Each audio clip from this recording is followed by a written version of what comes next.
You're listening to Accounted For, the Canadian podcast that explores the intangibles of every career. I'm your host, Daniel Lee.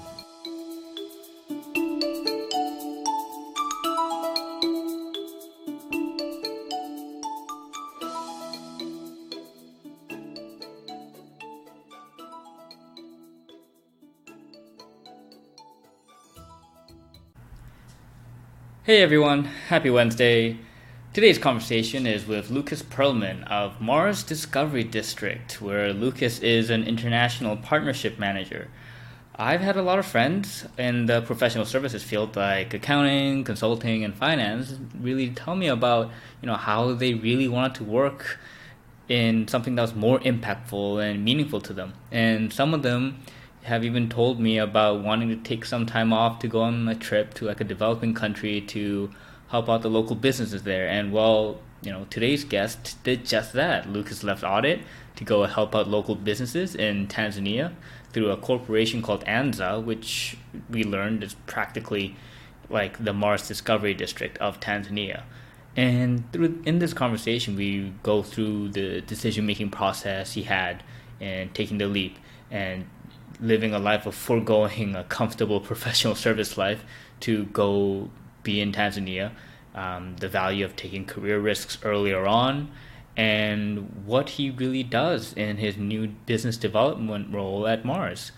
And for those of you who want to try something similar to what Lukas did, we discussed a partnership program that he values highly, and it's something where you can take 3 months of your time and really try to do something or emulate something that Lukas did. And he also has provided me links to other programs he wanted to share with you as well. And I've included that in the links to the show notes. So check it out after listening to the interview if that's something you really want to look further into. And yeah, this was a great conversation that I really enjoyed that led me into a fascinating new world. And so without further ado, here is my conversation with Lukas Perlman.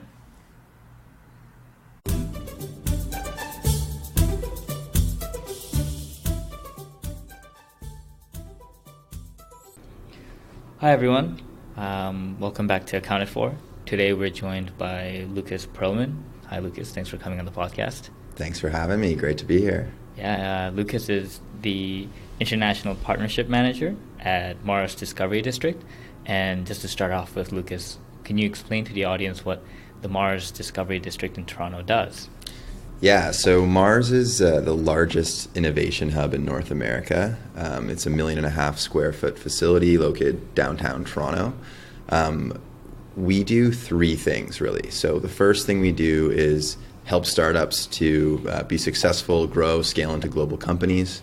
The second thing we do is work with corporates and large institutions to help them be better adopters of innovation, particularly those innovations being produced and commercialized by the startups we work with. And the third, at a high level, is systems change. So working at a policy level, be it with the energy sector, with the health space, at a municipal and government level, to help pull different levers to help improve Canada's innovation economy more broadly. The building itself kind of underpins all of those activities. There's about 200 tenants that are based in the building. They range, about half of those are startups. The other half are a mix of corporates such as Facebook, PayPal, Airbnb have their Canadian HQs here. Really interesting kind of public-private research groups. The Vector Institute for AI is one that's located here. UHN has the entire East Tower rented out, doing everything from stem cell research to immunotherapy. There's about over 10 investors co-located in the building. So the kind of whole idea is that all the different pieces for an innovation ecosystem to thrive are co-locating here. But I always reiterate, the building is just one aspect of what we do. And I recommend anyone come and take a stroll through. It's a public atrium, and you can kind of get a sense for things pretty quickly. Yeah, no, I think the first time I came to the MaRS building, it was just beautiful. I think the architecture alone is very nice, but when you go in and you kind of definitely feel the hustle and bustle of the energy of all the startups. And sometimes, I think the first time I came, it was a University of Toronto Career Fair, so it was even more busy with more startups, and so that's actually a really good day to come and see the building. It's buzzing. Yeah. I definitely recommend anyone to just kind of drop by and just see all the different companies here as well. And so, kind of taking, I guess, a step back from MaRS, we'll dig deeper into it as we go through the interview. But if we did look at your kind of career transition, you didn't really start out in this startup partnership ecosystem. You started off as an accountant. You started off, you went to Laurier and you studied accounting, and then your LinkedIn profile has you as going to BDO, and then you see something very different where you go to Tanzania, and I think you start like a company called Echo, if I'm pronouncing that properly, and then you go to another Tanzanian group called ANZA, and then I end up in MaRS. Can you take me through just like the decision-making process, like maybe from the beginning of why accounting, why did you go there, and then why go to a different country and why Tanzania? Yeah. So there's a lot of thought behind some of that and not so much behind other parts of it. Like many university students, you're not exactly sure where you want to specialize, what you want to do. I was always very interested in business, was pretty excited to go to Laurier. Laurier has a really, really fantastic co-op program. And when I got into that and was looking at, okay, where do I want to do my first work placement? All the accounting firms are coming through. A lot of pressure from my parents saying, all the accountants we know have done super well for themselves. I was very interested in having a strong financial base. So I said, what the hell? And I applied, got a job with BDO. Did all my co-ops there and in the London office, actually, and then moved to Toronto after graduation and spent my first couple of years in the professional world working out of the downtown Toronto office at BDO. It wasn't love at first sight, but I definitely got a lot of value from it, and I speak pretty highly of it in hindsight. It was clear that audit, what I was doing, wasn't going to be a long-term option for me. So pretty quickly in working at the firm after graduation, I thought, okay, once I get my chartered accountancy designation, I'm going to look at applying my financial and business acumen in a more adventurous, interesting, compelling way. I was always very drawn to entrepreneurship and was intrigued by kind of working in a different international context. So once I'd passed all the professional exams and knew my CA was coming, I started looking at what would some options be to go, do 6 months somewhere in a volunteering capacity or otherwise, working with small businesses, helping, drive impact via, business development. So that was actually a really challenging search. I didn't have any networks really in that regard, or their networks were small. Didn't really know much about the field. So I was looking around, and a good friend of mine from high school was working. She had an international development background, was working for this organization called ANZA in Tanzania. And the organization was kind of pivoting. They were going through their traditional. They were previously more of a traditional NGO you'd think of that's working with youth entrepreneurs, creating small kind of income generating projects with them and working a lot on the education side. And they wanted to pivot towards a model that was delivering impact through social innovation and scaling businesses in the country of Tanzania. And so she connected me to the CEO there. They were playing with this idea of doing kind of like a venture build model, what we call it in a Western context, where they're thinking about spinning out business ideas they had and standing up companies under their umbrella. So I went there for the initial 6 months to work with Eco, as you mentioned, which was a recycling idea, and to try and do kind of the initial pilot feasibility study of that potential business. Turned out the business model was not a good one, and we didn't pursue that further. But from there, what was supposed to be a 6-month commitment, I ended up staying for 2 years at ANZA. ANZA is kind of like a mini MaRS. ANZA, we essentially work to help entrepreneurs and social entrepreneurs scale businesses and employ people and impact their communities in Tanzania. So we had a value proposition for those organizations. We had an 8-month accelerator program those entrepreneurs were taken through. We had a loan fund that we provided affordable capital to, along with a hub, not nearly to the same scale or size as MaRS, but a hub that kind of anchored the community there. So I was the managing director of the kind of initial iterations of the accelerator, brought on the first client class, built a lot of partnerships there. I left in December of 2016 for mainly practical reasons, kind of needed to come home, just, again, family, financial, otherwise. I'm still very, very involved with ANZA. I'm on the board of the organization, and it's scaled to become probably the leading entrepreneur support organization in the country. And when I knew I was coming home, I wanted to stay in the kind of startup space. I was extremely interested and passionate about all things innovation and impact through innovation. And kind of the whole MaRS ethos was really attractive to me. And they're hiring a business development role, someone leading partnerships on an international level. And it was a good fit, and here we are. So I've been at MaRS for about 18, just over a year and a half. And my primary role, to boil it down to simplicity, is to try and work with partners, whoever they might be, to help connect our growth and scale stage startups that we work with new capital and investors, with new corporate customers, and just to kind of help scale their growth in any way I can.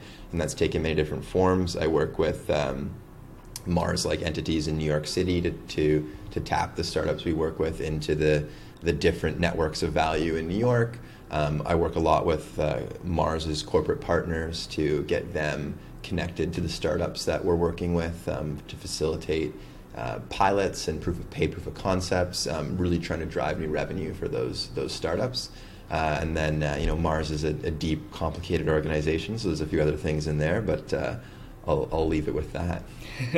No, that's a very good overview of the whole kind of journey. If digging a little deeper, I think, into the beginning parts, when you mentioned how when you were in accounting, you took the UFI, you passed it, now it's called the CFI, but you wanted to do something different. You wanted to go somewhere for 6 months and have more impact. Where did that drive come from? Yeah, I don't really know. I mean, I think pretty early on, I always viewed getting my accounting designation as like a stepping stone of legitimacy. And at some point, I would always pivot to apply that in a more general business context. I was young. I didn't exactly know what that meant. But I knew that I needed to kind of force myself to do that quickly. Otherwise, you're incentivized to stay often or to do things that are less that are more risk averse and less and more traditional from what a financial what traditional accountants would go through. And I knew I didn't want to do something super traditional, so I wanted to do something pretty quickly that would give me a very different experience, a very different vantage point, I guess, and then kind of use that to see, okay, what would the next thing be? In hindsight, that I'm pretty happy with the approach I took. But yeah, I mean, it was from pretty early on that I kind of knew that I wanted to not spend a ton of time working at the firm and really diversify my experience early on in my career. And when you were coming down to that kind of decision, can you describe what your kind of system was like? Like, did you talk to, you talked about how you didn't want to go down the traditional route, so did you talk to your, when we're accountants, we kind of see the other side, like the traditional route, because they tend to be our clients. So did you end up talking to the client side to see, what do you do? Like, I didn't really like what I heard, and then you talk to the partners, and you go, yeah, I kind of don't like what I'm hearing. Not really. I mean, working at a firm, you're working with and become close friends with people 1, 2, 3, 4, 5, 10 years ahead of you, and you kind of see where people have gone and what different things that are available to them. I just wasn't really intrigued or interested by moving up the ranks at the firm or and that's not a comment against the firm. I speak very highly of BDO. Nor was I interested in doing a financial reporting role, an internal audit role, a controller role. I really wanted to get more into an entrepreneurial, general business capacity. So I didn't do a ton of consultation with any like mentors at my firm. I talked a lot with my like kind of peer level coworkers, and they thought I was crazy, most of them.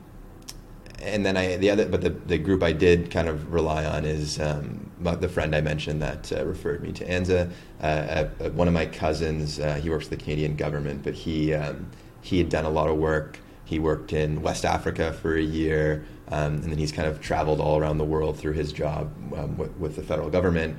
And I kind of learned from him the opportunities, viewpoints, experiences he was able to get from doing that. And that felt very attractive to me, and that kind of led towards the international aspect of the decision-making process. Oh, okay. And you mentioned your cousin did something that was international too. Did you kind of have that kind of upbringing as well when you were growing up? I mean, we went on trips and stuff. I'm a pretty, worldly family, but I wouldn't say it was gung-ho or anything like that, no. But I think he's quite a bit older than me, and he kind of set the tone a little bit more. Okay.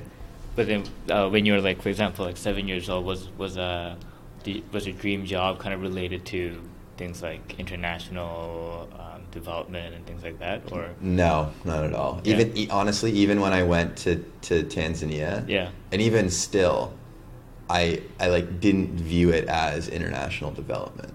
And I didn't view myself as a development person, and I would be hard to call myself that now, given what I'm doing. But it's a deeply fascinating problem and challenge that when you start to work on is engrossing. And throughout your journey, what do you think was the biggest obstacle that you kind of had to overcome? I think I've been pretty lucky. Like, I haven't really had any major ones. I mean, I think doing the accounting process is hard. And I think anyone who's done it, and anyone listening who's done it, doesn't need me to tell them that. And I think where at the time it can be a grind and stressful, it paid itself back in spades in that, like, when you've done something hard, things that others might think are hard don't seem hard to you. So, I mean, maybe that's skewing my mind a bit, but I mean, I think the hardest thing, honestly, was making the initial decision to like jump in and move and quit the, like, I was, making good money for my age at the time, and I went to making like $500 a month stipend. Wow. So like that took some intestinal fortitude, but I kind of had a risk-reward framework in my mind that I was comfortable with. But I think making that initial decision, telling people you're going to do it, and then going and doing it was not easy. But once I did it, I was pretty confident in my decision. And then, working in Tanzania with ANZA, that, without doing that, I wouldn't have the opportunity I have at MaRS right now. I very, very much enjoy what I'm doing here at MaRS. I'm very passionate about our mission, and I've been lucky since then, and I can't say there's been major challenges since then. Yeah, and I think that what you described is actually a really tough hurdle for a lot of people in professional services to overcome. So one of my friends who, back when I was in consulting, that individual really likes volunteering. The person goes to Colombia, goes for like a week at a time, and talks to me about how that person wants to do something that can have more impact in more underdeveloped countries. But I think there still is that difficulty but do I really want to give up this lifestyle I have, this kind of career ladder, capital that I've built? And I think there is a certain kind of thought behind, like, and I think there's more induced by the society and kind of the work environment that we live in, that if you're not going on that streamlined path that you chose, so consulting or accounting, for example, and you go somewhere completely different, that what you built up is kind of tossed away, and they have this whole sunk cost fallacy. Yeah, exactly. And so then for you, like, you did mention that you had that, I guess, doubt and that kind of that fear, kind of making that decision. How did you deal with that? Even after you went to Tanzania, did you have any of that when you went? No. Okay. Pretty quickly when I went, I realized it was the right decision. Okay. I actually talked to professional friends of mine who are in accounting, law, traditional finance, whatever it might be, a lot about this, and that I think it's interesting how supposedly risk-savvy people are very poor at assessing the risk and reward of opportunities in their own professional and personal lives. So if I took a step back and thought, I was 24 or 25 when I went to Tanzania, literally the worst thing that could have happened was I came back six months later and like probably been able to get a job back at the same firm or a similar firm, and I would have been 6 months off the partner track if I really, really wanted to continue doing that. In a 30, 40 year career arc, that's an immaterial a risk. What is a very much a material risk is not being entirely satisfied with what you're working on and being curious about what other opportunities could be out there, and not giving yourself the benefit of testing that opportunity and seeing how it fits with you and how you feel about it, and acquiring that information. Time and time again, that this risk-based hesitation you alluded to, the sunk cost fallacy, I like that, I'm going to steal that. It rears up, and it doesn't really make sense when you take a step back and look at it. Yeah, I think it's like I've gone through it numerous times too, but it's that you're kind of weighing the barbell in terms of the contentment. Like most people, I think a lot of my friends too, and I was in this position as well. It's like, I'm content. Yeah, it's good enough. Comfortable. Yeah, it's comfortable. But I think you'll never have any growth at all if you never push yourself, go into that zone of that tiny bit of uncomfortability. But I guess, like, I think when I try to think about, like, could I go to Tanzania and do something? I think I could, but I think I'd be very afraid to even just go to like a completely foreign country, not have any friends come with me, do that kind of stuff. Tanzania, where I lived in Moshi, is at the foot of Mount Kilimanjaro. The organization did a great job of kind of welcoming me. There was I moved into a house with actually a number of other Canadians. Oh. There was a community there. What I did isn't as hardcore as some other things you might hear of. I wasn't going to Tanzania is very much a peaceful country. It's safe. I wasn't going to a conflict zone or anything like that some people do and is very important. So, I mean, of course, when you're going, you're nervous about, what will the conditions be, and then, to be honest, I found that your expectations are exceeded. Mm-hmm. We actually ran and still run, and I'm going to plug it here, an international professional program as part of the accelerator service we offer to our entrepreneurs in Tanzania through ANZA. Where we bring professionals, be they accountants, be they marketers, people who've built technology businesses, whatever the hell it might be, to come and work for around 3 months in partnership with an entrepreneur, and really help kind of build systems that help those organizations scale. And so, over the years, we've brought, 50 people through. I haven't heard a negative experience yet. Everyone has a fantastic experience. They get a lot from it. They add a ton of value while they're there, and many find ways to stay involved, after they've left. many change their career track and get into something more interesting that they learned about while they were doing that work with us in Tanzania. So that expected hesitation you get when going and doing something like that is quickly, or in my experience, is quickly abated when you're on the ground. I mean, I can't speak for every opportunity, obviously, but that's kind of my perspective.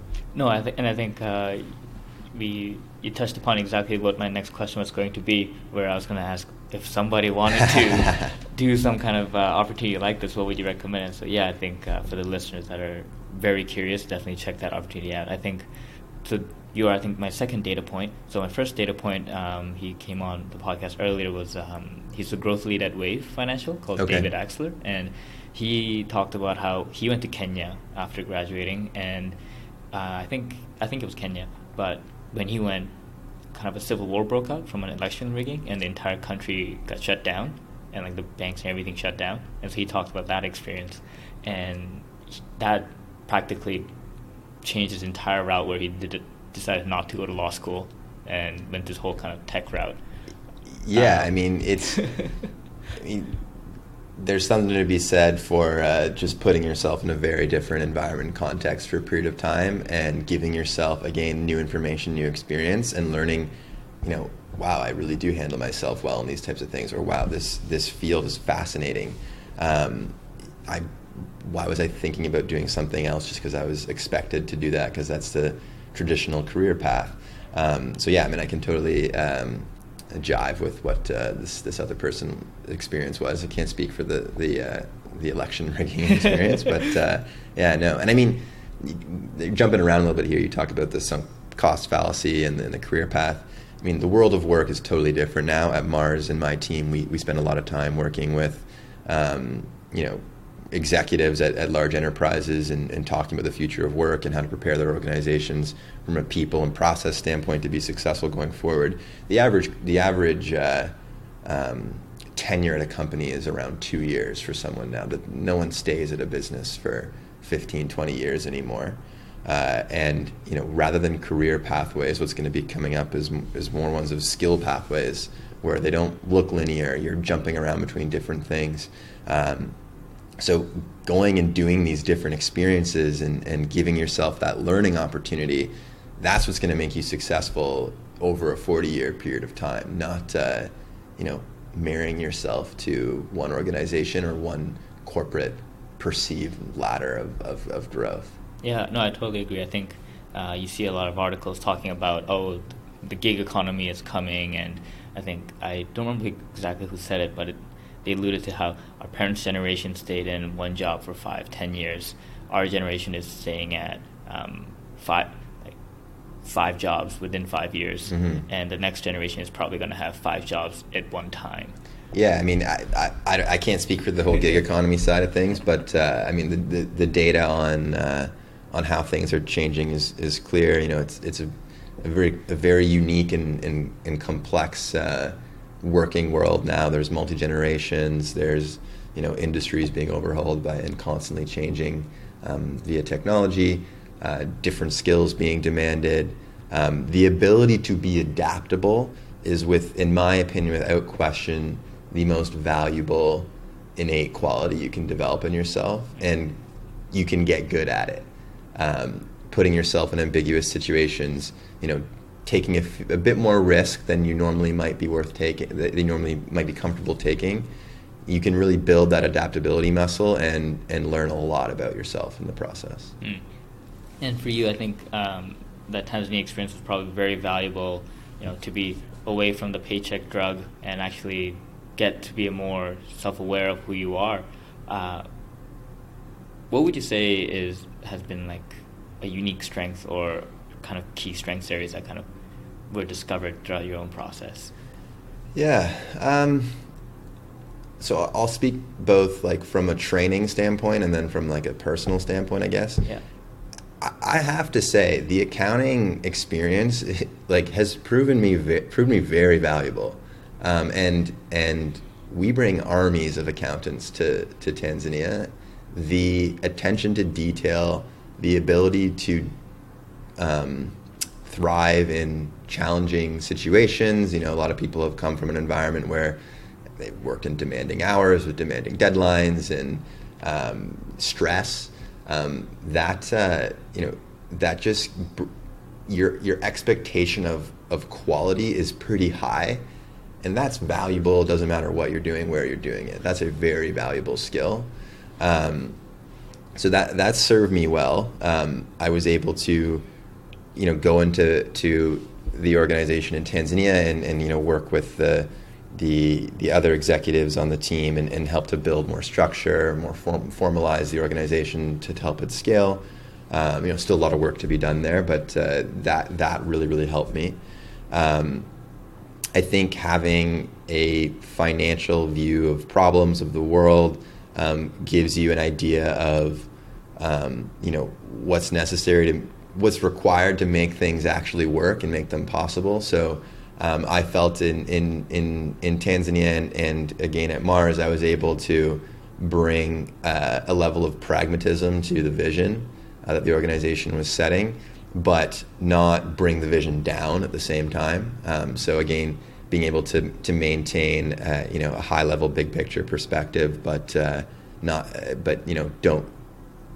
don't get it. I don't get hung up on the nuts and bolts of the situation either. From a personal standpoint, I felt it was a really good test of my ability to deal in ambiguity and strange situations sometimes. And again, that's something that I've developed further. I don't think I have an innate ability there, but the experience I went through have built, again, I feel that I've built an adaptability muscle through a result of what I've done in the last 4 years or so.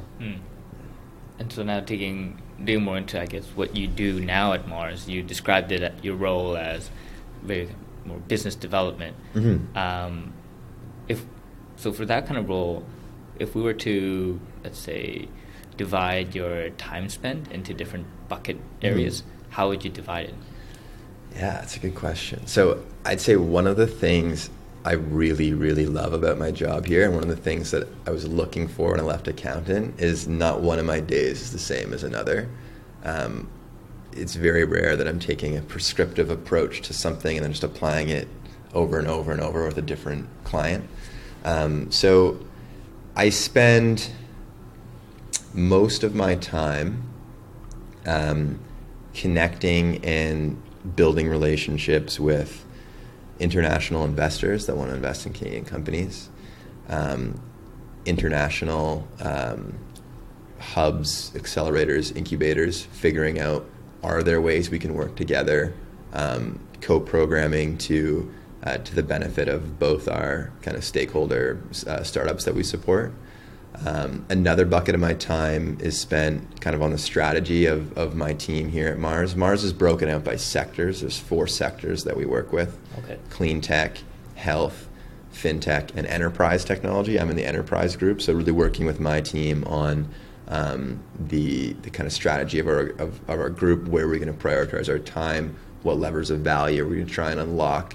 And then the other thing I spend most of my time on is working as kind of a go-between with our corporate partners and our corporate partner engagement team and the startups that we represent. So, for example, we work with enterprise technology. This is everything from HR technology, sales and marketing, IT infrastructure, anything that enables the functions of an enterprise to work better.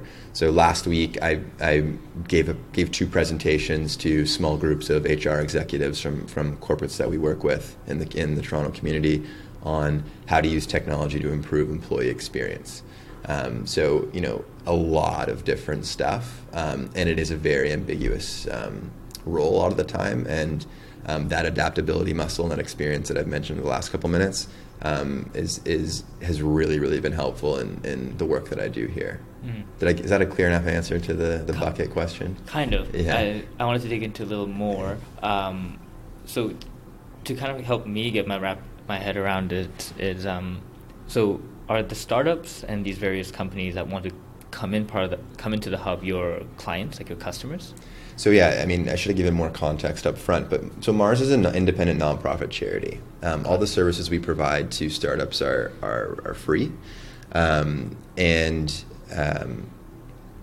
we are funded via some of our money comes from the provincial and federal government. Some of our money comes from the real estate building itself. It's a business, and then the work we do with larger institutions and corporates is fee-for-service work. So all the startups we work with, it's free of charge. It's important to note that not all the companies we work with have to be co-located in the facility here with us. Actually, the vast majority are not co-located in the facility with us. And the other thing I always need to qualify and forget to qualify is that we work with we traditionally work with later stage startups. So the startups we engage with have usually at least $1 million in annual revenue, and they have an enterprise client or multiple enterprise clients. These are far past the idea stage, and the things they care about are getting new investment or more investment, getting new customers, building the talent side of their organization, and really just scaling from a strategic standpoint. Okay, so there goes my opportunity to ask MaRS to help me out scale my podcast. We do have some offerings for early stage entrepreneurs, and they're also relatively free or inexpensive. All right. I'll definitely consider that. And so you mentioned how you wanted a role where not every day is the same, and I think this is an answer that I used to give a lot when I was a consultant, because that's okay. Yeah, but that's an answer I used to give a lot when I was a consultant, and when I used to get that answer, I was always very dissatisfied. So if we were to even take a snapshot of today, mm-hmm.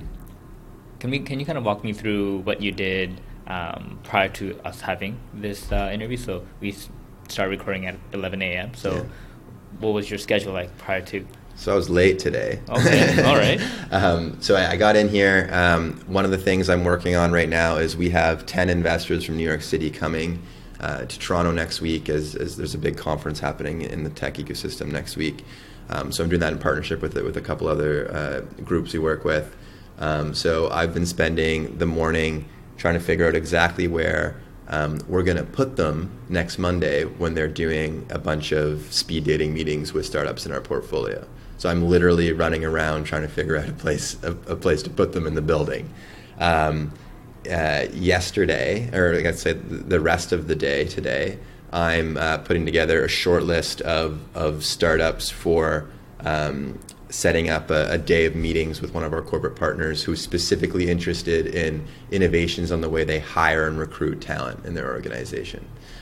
So, based on my knowledge of our startups in our portfolio, yesterday I did a call with that organization. Today, I'm putting that list together. I'm going to send it over to them. From that, we're going to figure out who are the companies we're going to introduce them to.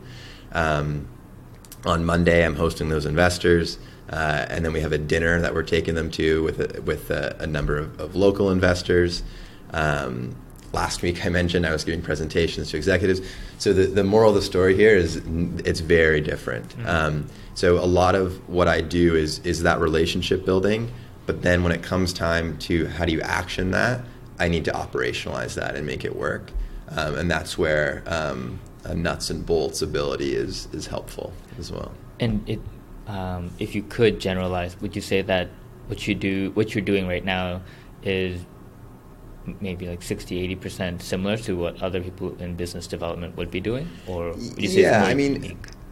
Business development varies a lot depending on the goals of your organization. I view some people call business development people salespeople. I don't think they're the same. Someone once told me that business development is kind of doing a lot of strategic relationship building that will enable the sales function of your organization to operate more effectively. We're a very unique organization and a nonprofit, so those lines are a lot more blurred. If in a business development world, relationships are everything, and being opportunistic is really important as well, and that I would imagine that's transferable across different industries, different organizations. Yeah, I think that's been something that I definitely did look into as well when I was on my kind of personal career hunt as well. Like, what is the difference between sales and business development? Yeah. And there's a lot of different articles that either are for it and say, oh, it's very different, and a lot of articles that also say, oh, it's the exact same. But so from my personal experience, my first job as an internship was for a media startup. It was an online magazine startup, and I was hired as a business development person. But what I did was I just did hundreds of cold calls, practically a sales function. And I mean, that's the other reality of working in resource-constrained environments, be they startups, be they nonprofits, be they in different countries, is you have to be excited about getting asked to do very different things on a regular basis, from raising funding to taking the garbage out. Right. And so I'm sure this constantly has changed and will change in the future for you as well. But right now, what activity tends to give you the highest amount of like flow? Like you just get flow stages, engrossed in it, you're loving it, you forget to eat. What activity gets you that? Yeah, so the international part of my role is what I was initially hired for. And my roles have evolved a lot since then. And I really, started out that process, like followed first principles. I talked to a lot of startups in our portfolio and was like, look, if MaRS had the ability to help you internationally, what are the things that you would value? And every single one said warm, teed up leads and introductions to potential corporate customers and the executives who are making the decisions on the other end in other countries, and then potentially investors as well. So I focused all my energy on doing that. And when I was going and looking at what's happening in New York, what's happening in London, what's happening in Asia and Europe, I was seeking out organizations that excelled in their ability to make those connections to corporates in the specific context of the sectors that we care about. And in that kind of outreach and discovery and learning, I realized that there, while MaRS was doing a lot of good work in that regard, there was still another kind of level up we could take it. So I spend a lot of my time now, and the thing that I'm really, really excited about figuring out how to do it and how to crack it is how do we scale that ability to connect our startups that we work with to their corporate counterpart, their corporate buyer, their corporate partner here in Toronto. So I'm doing a lot of kind of test events, intimate roundtables, ways to really create MaRS as this neutral third party, all guards down area where if I am a head of HR in a large organization or head of sales or marketing, and I'm trying to figure out, my world's changing. How do I use technology? How can technology help me?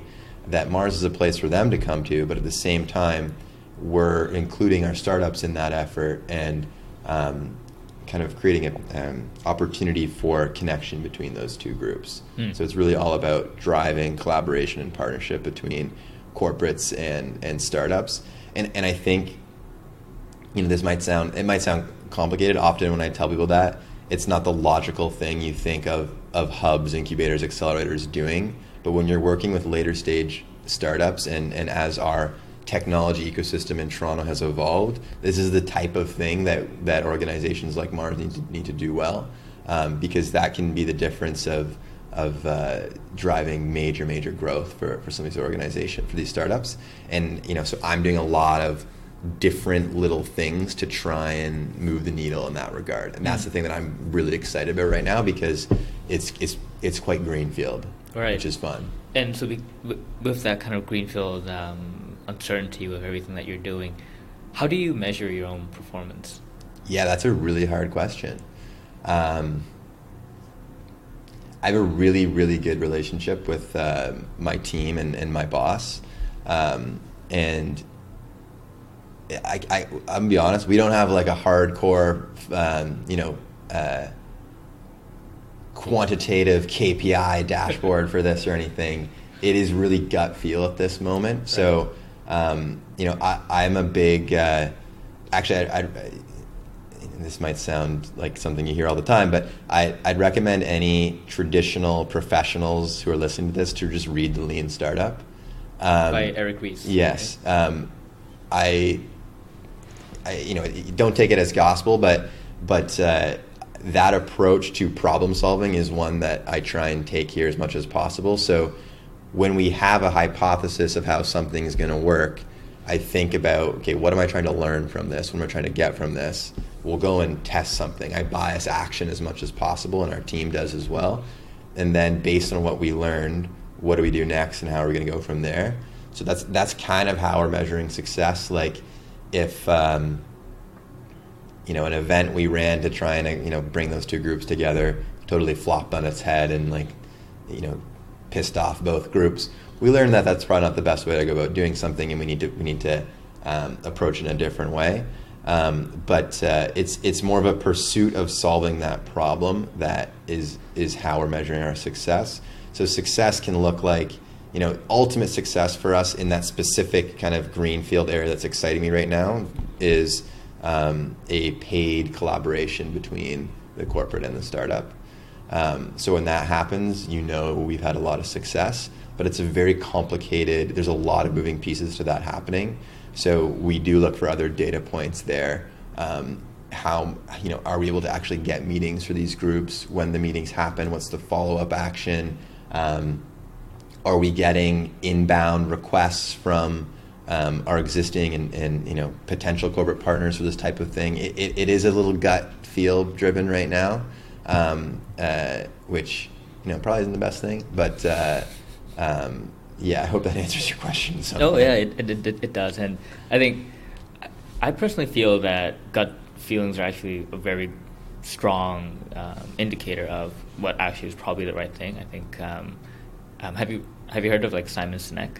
Yeah. So have you read his book? I haven't actually. Okay. No. So I just read his book I think a few months ago, and it's still fresh in my mind. But yeah, it's the gut feeling comes from our neocortex, which is our lizard brain, but generally that makes all the decisions, and it's just up to the prefrontal cortex part to just rationalize the decision with whatever data we have. Yeah. And so I think gut decisions definitely, sometimes I try to be more gut decision oriented instead of letting the data dictate everything, because sometimes data can actually be manipulated to show something different. Yeah, I mean, we still have a hypothesis of value we're pursuing, and we do have a goal that we're pursuing towards.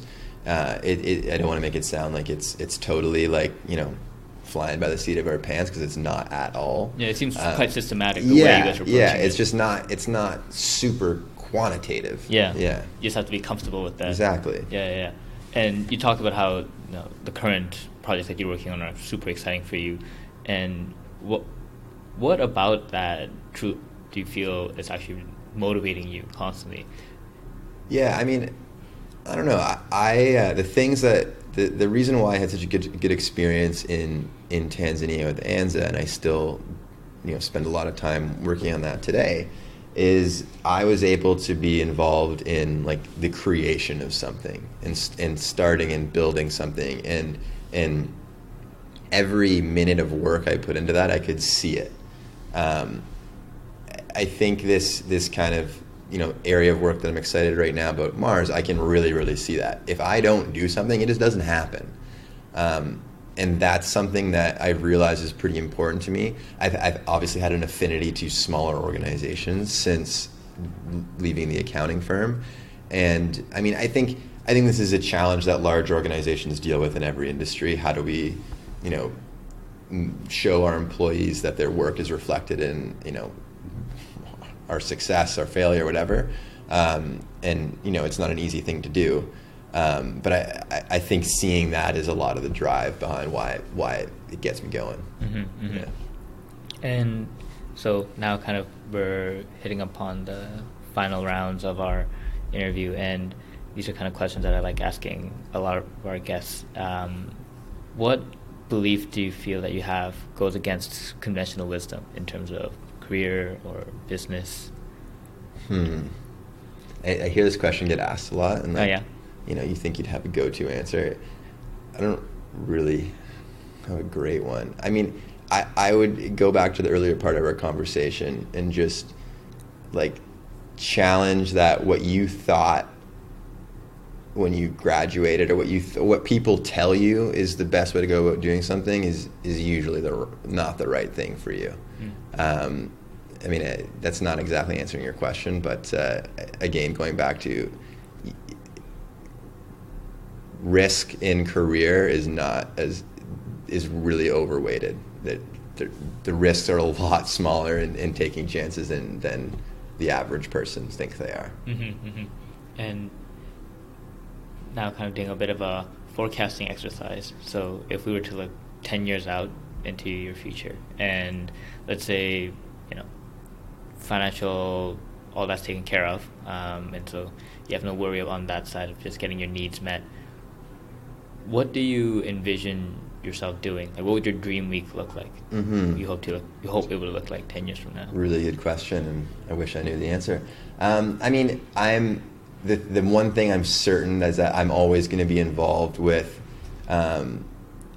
working with innovation, with technology, and working for the advocacy of capital flowing towards those activities. So, I mean, 10 years from now, I'd love to be doing some semblance of, working with startups that are building technologies, solving problems that I'm super, super excited about, and then working at the intersection of international development in East Africa and innovation.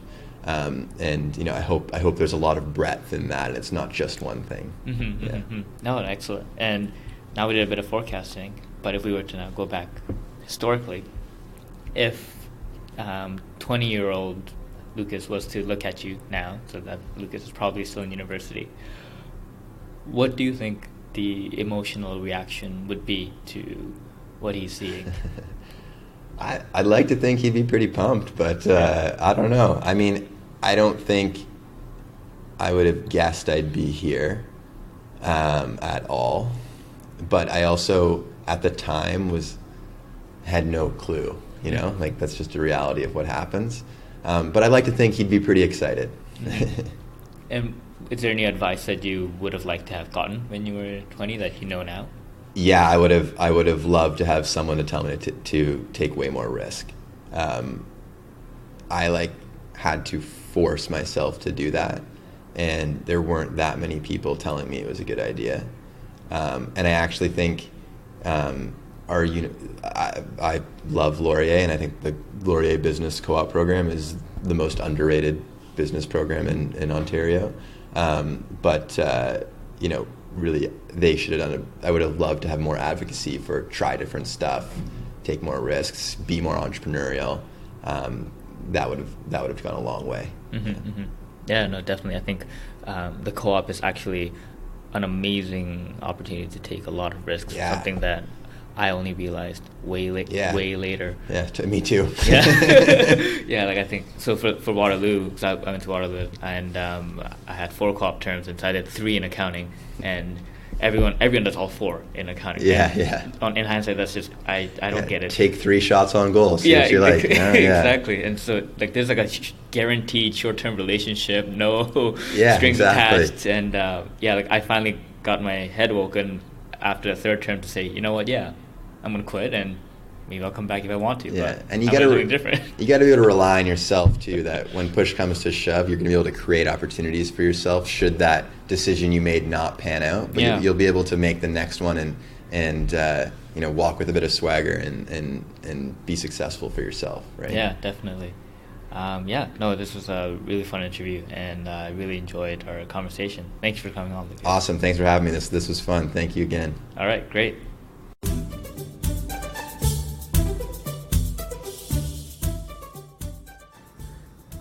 So thanks for listening to the podcast. If you enjoyed what you heard, please check out other episodes, and don't forget to subscribe to stay up to date for the future episodes. Also, I would really appreciate it if you would leave a review on iTunes, Google Play, or Stitcher, whichever is applicable to you. To see past episodes, you can go to oldmandan.com/podcasts. Also, you can sign up to my weekly newsletter on my blog, oldmandan.com/newsletter. You can stay up to date with future podcast episodes that way, and included in the newsletter are my book reviews I write, my weekly article related to the domain of self-development systems, as well as 7 things I learned throughout the week on being healthy, wealthy, and wise. Finally, special thanks to icons8.com for allowing me to use their music, Tiny People, on the podcast.